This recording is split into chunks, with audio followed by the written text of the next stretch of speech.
Charleston White absolutely destroyed Wack 100 after Wack bashed Young Thug, who was supposed to be his own friend, for being a snitch. And in doing so, Charleston exposed the hypocrisy of the streets, reminding everyone that even brothers who swear loyalty will turn their backs when the pressure rises. A raw truth that has shaken hip-hop's foundation and ignited a firestorm debate about loyalty, betrayal, toxic culture, and street culture. Now, let's go deep into how Charleston dismantled Wack's argument, why this beef matters, and how it reflects a bigger cultural collapse in the streets and rap game alike. The air was already heavy in the hip-hop world when Wack 100 opened his mouth to take aim at Young Thug.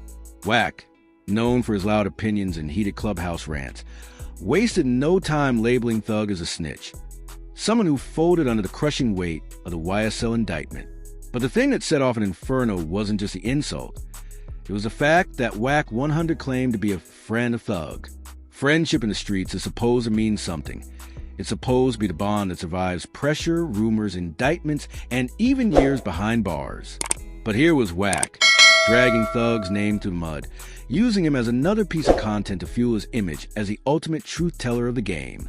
Please do not forget to like this video, share, and subscribe to this channel if you want more updates like this. Thank you. Now, let's get back into the video. Charleston White wasn't having it. If there's one man who thrives on calling out the contradictions of the streets, it's Charleston. He thrives on exposing how fake the code of the streets really is, and Wack 100's behavior was a perfect example. Charleston unleashed one of his most fiery tirades yet, ripping Wack apart piece by piece. He didn't just offend Thug, he tore down the entire illusion that Wack was trying to create. To Charleston, this wasn't about Thug being a snitch or not. It was about the blatant hypocrisy of claiming loyalty in public, while throwing your brother under the bus in the same breath. Charleston's words cut deep. The streets are messed up. You boys talk about loyalty, about never turning your back on each other. But look what happens when the feds apply pressure. Even your so-called friends, your day ones, will flip on you just to look strong on the internet. That's why I say the streets is a lie. His delivery wasn't calm. It was passionate, sharp, and dripping with frustration. He made it clear that Wack's attack on Thug was more than gossip. It was a betrayal that symbolized everything wrong with the game today. And Charleston didn't stop there. He put Wack on blast for his long history of questionable loyalty. He reminded the world that Wack has publicly clashed with people he once called brothers. Game, Nipsey Hussle Circle, even Suge Knight at one point. Charleston argued that Wack had built his brand on conflict and betrayal, always turning his back on someone when it served him.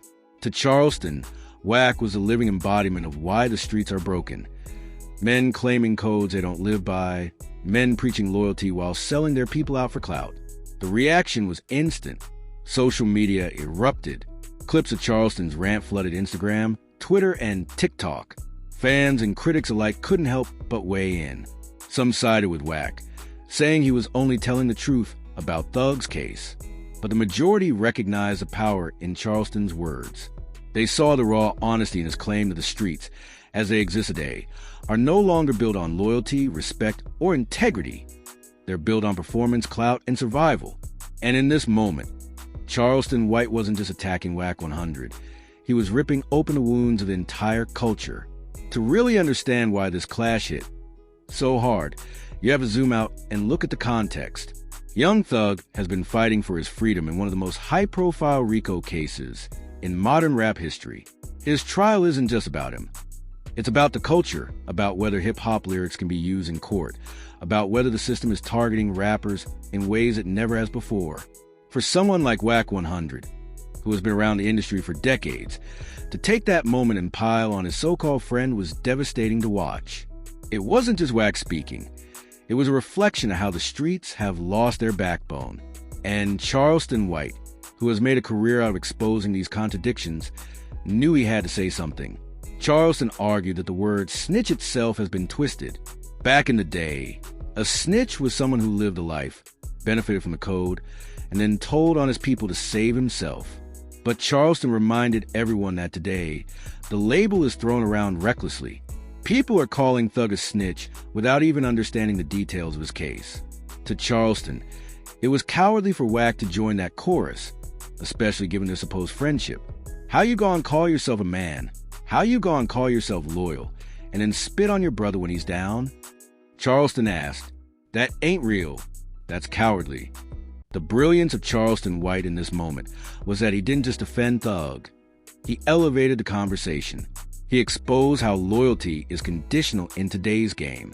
Brothers will stand beside you when you're on top, when the bottles are flowing, when the money's coming in. But the second the pressure comes, the second indictments are handed down, the second the image of strength is tested, that's when the masks fall off. That's when you find out who's really with you. And in this case, Wack proved Charleston's point. The more Charleston spoke, the more people began to question Wack's credibility. Was Wack really speaking truth, or was he simply playing to the audience, trying to stay relevant by inserting himself into every conversation? Charleston made it clear that Wack's game is clout, not loyalty. He doesn't stand for anything but the spotlight. And in Charleston's view, that's exactly why the streets are crumbling. Now, let's take this even deeper. Charleston's destruction of Wack 100 goes beyond two men arguing. It speaks to the larger sickness in the culture. The streets were once romanticized as a place of codes and values, where loyalty and brotherhood reigned supreme. But as Charleston pointed out, that illusion has been shattered. In today's world, the streets don't reward loyalty, they punish it. The streets don't protect integrity, they laugh at it.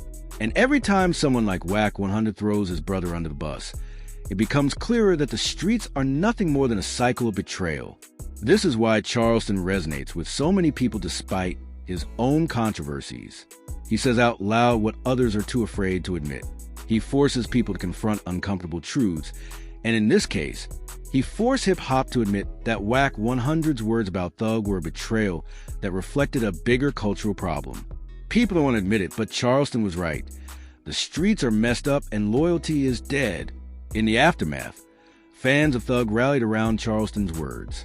They saw him as one of the few people willing to publicly defend Thug, while everyone else turned their backs. Wack, on the other hand, doubled down, claiming he was only keeping it real. But his words rang hollow because realness without loyalty is just noise. Charleston's takedown of Wack wasn't just powerful, it was final.